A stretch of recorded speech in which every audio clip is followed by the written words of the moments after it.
அந்த வேலையை பாடுறா. இந்த அழிக்கெலாம் மயங்கன்னு வையே, நீ படம் எடுக்க மாட்டேன். வாரம் ஒரு தடவை முறுக்கு பாக்கெட்டு வாட்டர் பாட்டில்லாம் வீட்டிலேருந்தே எடுத்துகிட்டு போய் புள்ளக்குட்டியோட தேட்டரில் படம் பார்ப்பேன். ஏய் வாங்க, அவங்கள சேது கூட்ட சொன்னாப்ல. என்ன விஷயமா?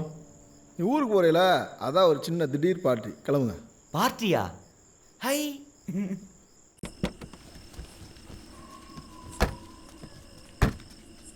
எங்கண்ணே? வாயா. கிணத்துக்குள்ளையா? பாடுறா செட்டப்ப எப்படி அமைச்சிருக்கோமா? கிணற்று தவளைகளா? கருது, என் வாழ்க்கை படமாக எடுக்க போகிறேன். ரொம்ப சந்தோஷமாக இருக்கு.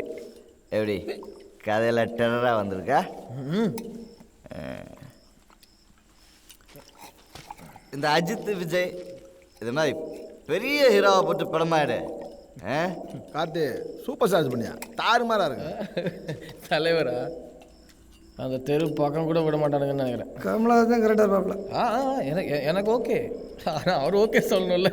அக்கா நீ சொல்லுக்கா, நம்ம சேதுக்கு தான் படம். யாரை ஹீரோவை போடலாம்? நான் எங்கடா சினிமா பார்க்குறேன், இவ தான் வாரத்துக்கு ஒரு சினிமான்னு பார்த்துக்கிட்டு இருக்கா. சொல்லேண்டி. கையில் சொல்லு, ரஜினியா கமலா அஜித்தா விஜயா யாருனாலும் அமைச்சிருவோம்.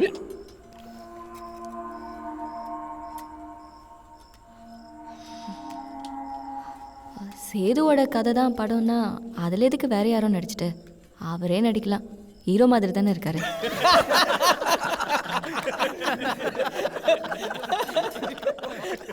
சீரியஸாக கேட்டுக்கிறேன் நக்கலா? அவ சொல்றது ரைட்டு தானடா. நம்ம சேதுக்கு என்ன குறைச்ச? அந்த காலத்து ஹீரோ ஜெயச்சந்திர மாதிரி தான் இருக்கு. என்ன இப்படி இருக்கிறாங்க? ஐயே,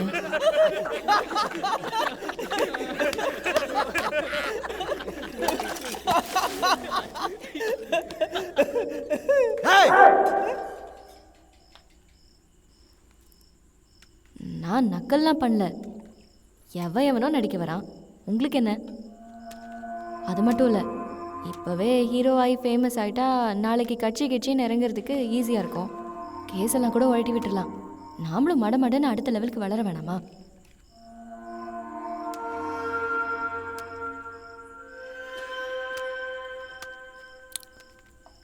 எவனுக்குமே தோணல. ஏன் எனக்கு கூட தோணல.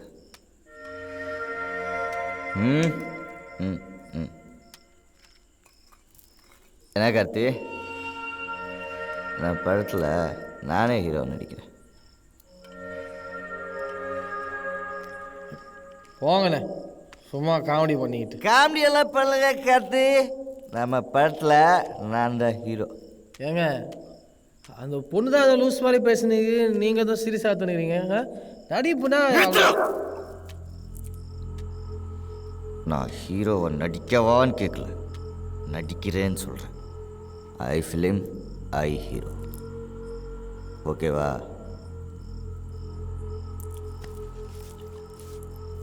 ஓகே.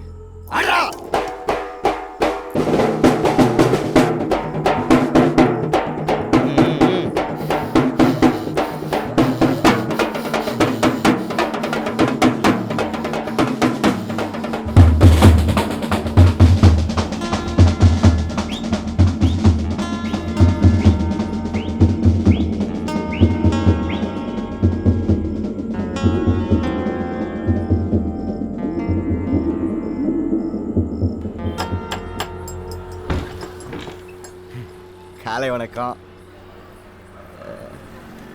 மன்னிப்பு கேட்க தான் வந்தேன். நைட்டு போதில் உளறிட்டேன் போல, அதெல்லாம் மனசில் வச்சுக்காதுப்பா. அப்பா, நான் நீங்கள் சீரியஸாக பேசுறீங்களான்னு பயந்துட்டேங்க. சரி பரவாயில்ல, உள்ளே வாங்க பேசிக்கலாம். இல்லை, வீட்டுக்கு ஒரு கெஸ்ட் வந்திருக்காப்ல, உன்னை பார்க்கணுன்னு சொன்னாப்ல, கொஞ்சம் வந்துட்டு போயிடுறேன். போலாமா?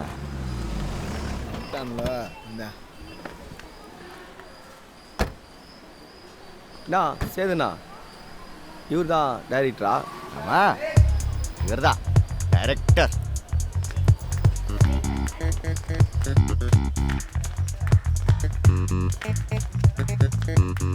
சார் தான் நம்மளோட கெஸ்ட்.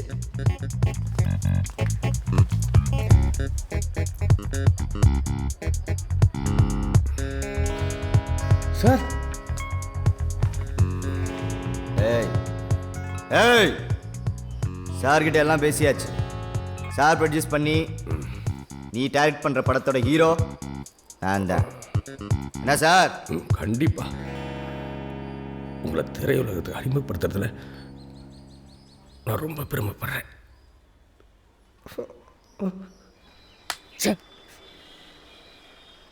சரிடா, அவனே வச்சு பண்ணாதான் என்ன, நல்லா தானே இருக்கான் ஜெயச்சந்திரன் மாதிரி. டே இது என் லைஃப்டா, என் பேஷன், என் ட்ரீம். யாரா அவன்? நடிப்பு பற்றி என்னடா தெரியும் உனக்கு? நடிப்புங்கிறது ஒரு ஆர்ட்டா. சீட்டு பர்ஃபார்ம் ஆர்ட். ஆசையும் காசு இருக்கணும் ஐட்டம் வெயிட் கிடையாது சினிமா.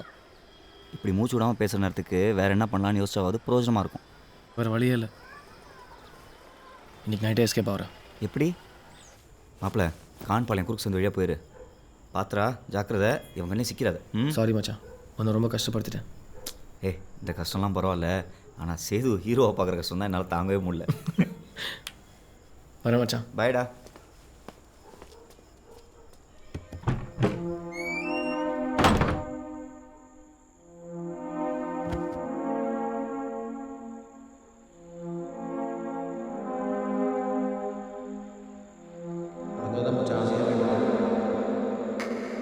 சூப்பர் மச்சான்.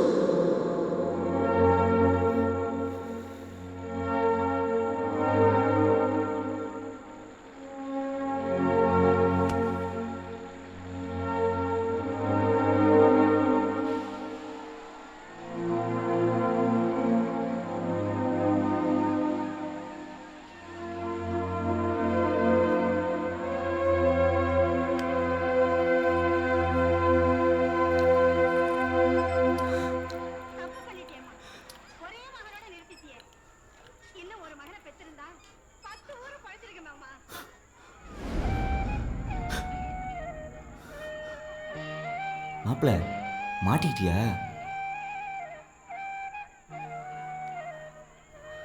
பல வருஷம் கழிச்சு தான் பார்ப்போம்னு நினச்சி ரொம்ப ஃபீல் பண்ணிட்டு இருந்தேன். தளபதி டைட்டில் கார்டு போடும்போது போனேன். தலைவர் என்ட்ரிக்கு முன்னாடியே வந்துட்டேன். ஏய், அம்மாள் என்ட்ரியை போயிருப்ப.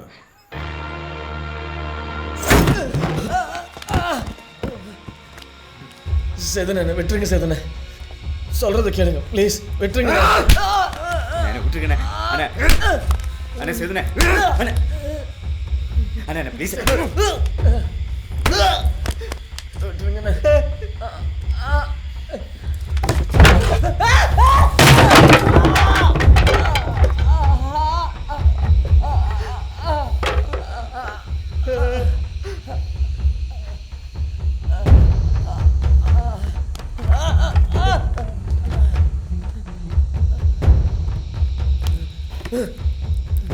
உனக்கு என்ன பார்த்தா சொக்கர்மா தெரியுதா?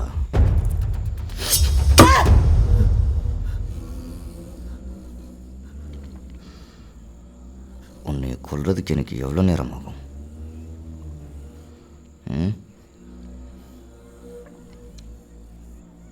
ஏண்டா, தூரத்திலிருந்து பார்க்கும்போது இருந்த பயம் கூப்பிட்டு தொல்லை கை வச்சவொடனே போச்சா?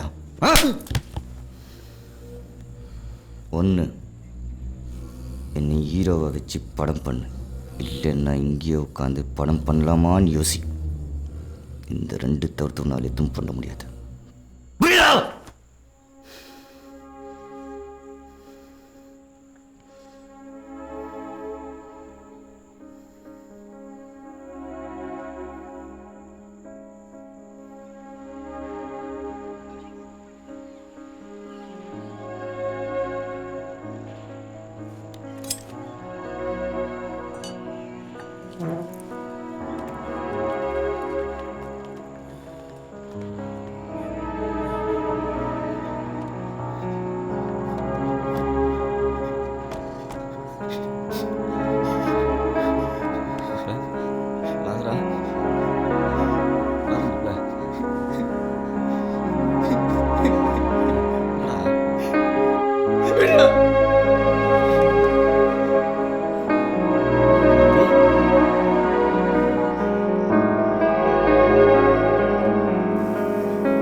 யார் டைரக்டரா?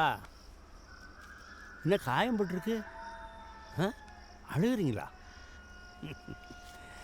வருத்தப்படாதீங்க, இதுதான் ஆரம்பம். சினிமாவில் தான் மக்கள் சிரிக்கிறதுக்காக எடுக்கிறவன் அழுகணும். நான் அழுது 35 வருஷம் ஆச்சு. என்ன பார்க்குற? 40 வருஷத்துக்கு முன்னாடி சினிமா ஆசையில் மதுரையிலேருந்து சென்னைக்கு ஓடினவன். 5 வருஷமாக அசிஸ்டண்ட்டாக அலைஞ்சேன். 10 வருஷம் அசிஸ்டண்ட்டாக இருந்து அப்படி இப்படின்னு சினிமாவை கற்றுக்கிட்டேன். எல்லாருக்கும் வாய்ப்பு வரும், அது ஒரு தேவதை மாதிரி. அதை மதிச்சேன்னா திரும்ப திரும்ப வரும். உதாசனப்படுத்தின திரும்ப வரவே வராது. இங்கே டைரக்டர் ஆகிறவன்லாம் படத்திலேயே சத்திய சித்திரான்னு நினைப்பான். இதில் என்ன முடியாது, இது இல்லைனான்னு காம்ப்ரமைஸ் பண்ண மாட்டான்.